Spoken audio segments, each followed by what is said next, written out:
Right now, we are joined by Dr. Phil Bondurant from the Summit County Health Department. There have been a lot of changes, a lot of information that we need to get to. Dr. Bondurant, thanks for joining us today. Good morning, Christine. Thanks for having me. So it's been a busy week. Unfortunately, cases are up all across Utah, including Summit County. But first, the transmission index for counties has changed from a color-coded system to a new system of low, moderate, and high risk. So explain that and what we need to know. Yeah, the idea behind the new transmission index is to simplify things. We went from what has been referred to as the phased guidelines with the color-coded index of red, orange, yellow, and green, and the different models there, to the idea of a transmission index using three metrics to indicate where a county currently is on a 2-week rotating cycle. And the reason behind that approach is individually counties can be put into one category or another. And for us at the health department, what we've interpreted this to mean is that the biggest change between the three models, or the three index transmission indexes, is one, the requirement for masks and where they're required and when. And the second is the size of gatherings and social gatherings. And so we understand that there's a significant amount of concern in the community, misunderstandings, or not clearly understanding what the index is intended to accomplish. But ultimately, what we feel the governor has accomplished and the state health department has accomplished with this new approach is a simplified approach moving into winter that we can understand at 2-week intervals as to what we can expect in terms of mask requirements and those social gathering sizes for individual events and parties at a private level. So let's get a little more specific about what has changed in Summit County specific to our moderate risk. How does this change public gatherings? What do we need to know? So it doesn't change public gatherings in the sense of those that are overseen by what we're calling a sponsored event or overseen by a business. So your weddings that are held at a venue, or some type of other engagement or gathering that you might have had that has a registered business with a business license overseeing that. The governor's plan or the state health department's plan still allows those gatherings with completing the event template and those types of things. The reason the governor and the state health department have taken a stronger stance on the private social gatherings is the CDC, their epidemiology review and the things that they've done, that this the current spike or surge that we're seeing across the nation is being driven by private social events, those things that are not being overseen. It's the family dinners and the picnics and the birthday parties. And while those things are extremely important, and I'm not discounting that, and in fact I think that those are the things that we need during these times when it's a little bit difficult and trying. Still, we have this understanding or belief that those that we love and care about are not sick, when in fact it appears as though across the nation that these small gatherings are driving the spikes in the outbreaks. So up until the 29th of October, all areas in a moderate phase are asked to limit social gatherings to 10 or fewer. Of course, you want to have those outside if you can. And then after the 29th, the state health department will reevaluate what that looks like. In a moderate phase, if everything checks out the way the state health department would like it to, we would move to social gatherings of 25 or less.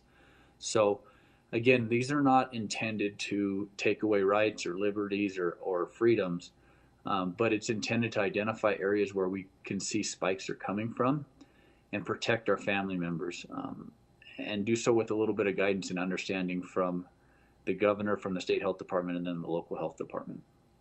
How are the numbers here in Summit County? I understand we are experiencing a bit of a spike. Yeah, we're definitely seeing a spike in numbers. We're seeing cases on both the east and west side of Summit County. And over the last few days, we've seen quite a few cases.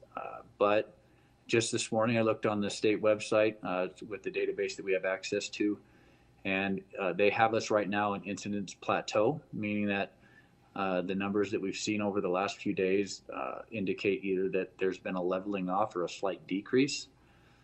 So we find ourselves in that state of plateau, which is what we see with every spike that we've had to this point, is that there's a sharp increase, a plateau, and then we hope a decline. The thing that is a little concerning to us at the health department as we review this data is those valleys that we see after the spike. So that dropping off in terms of number of cases, the valleys are not as low as they were back in the summer. So if we have a spike of 25 cases and then the spike falls off and it falls down to 13 per se, just for sake of conversation, and then the next spike is up to 50, it's not dropping back down to that 13 level, it's staying higher. So that trend line is on an uphill trend. And so our spikes are not coming back down to a level of what we had experienced over the summer and early fall, but they're staying higher, which is concerning to us, especially leading into the winter season when we are indoors more and not able to get outside as much and do things outside as often. I also understand that at many places across Utah, hospitals have an increased number of patients, which is concerning. Also, the Park City Hospital, I understand, is seeing an increase in patients. What have you heard about that? Yeah, and that's one of the indicators that the new transmission index uses is the utilization of ICU across the state.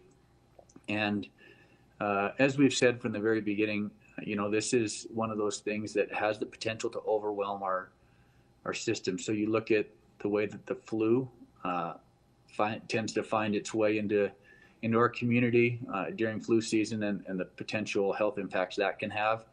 If we look at utilization of ICU beds and complications with flu and COVID, if we find that our ICU beds are taken by COVID, that doesn't offer complications or other ski-related accidents.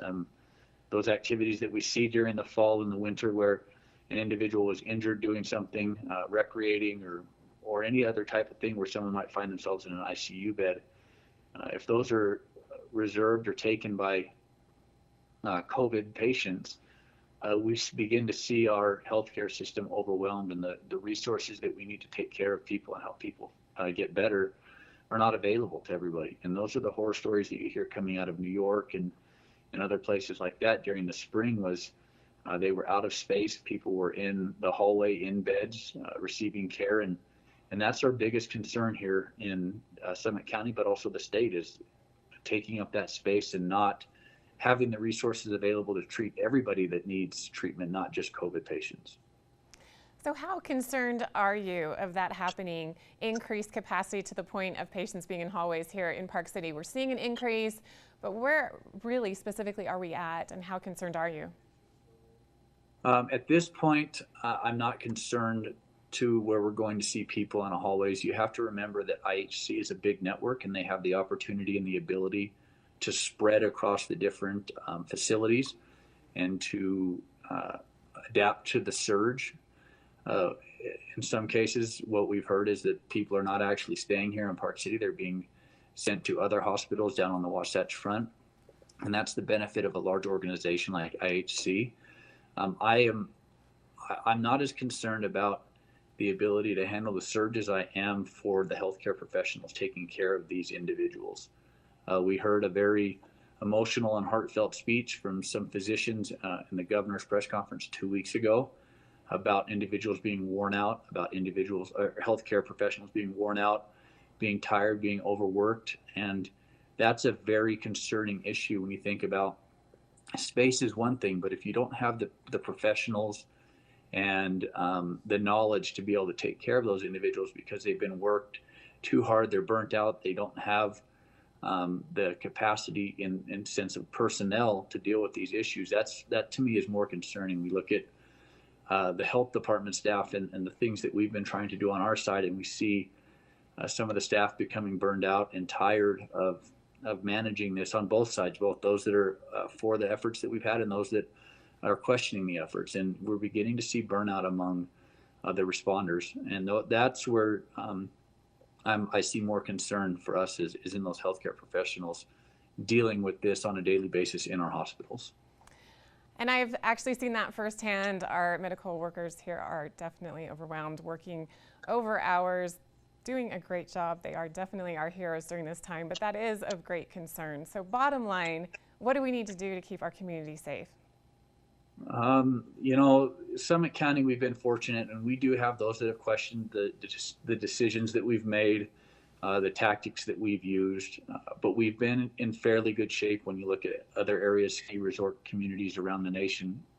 Again, it's the three-layered approach: social distancing, good hand hygiene, and masks. Not one of those is going to solve this issue by itself, but when you apply all three, and it's that layered approach of creating barriers at each level, we find ourselves being able to have somewhat better outcomes. The best, I guess, analogy that I've heard this described as is the Swiss cheese layer. If you take one piece of Swiss cheese and apply it, there's holes in it, and there's an opportunity for things to pass the first layer of cheese. But if you take 3 slices of Swiss cheese where the holes are offset, they're not aligned, there's less likely for something to pass through all 3 slices of cheese because the holes are not offset, and each one has the ability to limit those things that pass through it. So when we think about the 3 layers, please continue wearing your masks. Please continue washing your hands and having good hand hygiene. Stay home when you're sick. And then social distancing, keeping that 6 foot of distance, even with your mask on, even around the loved ones that you don't share a household or a roof with.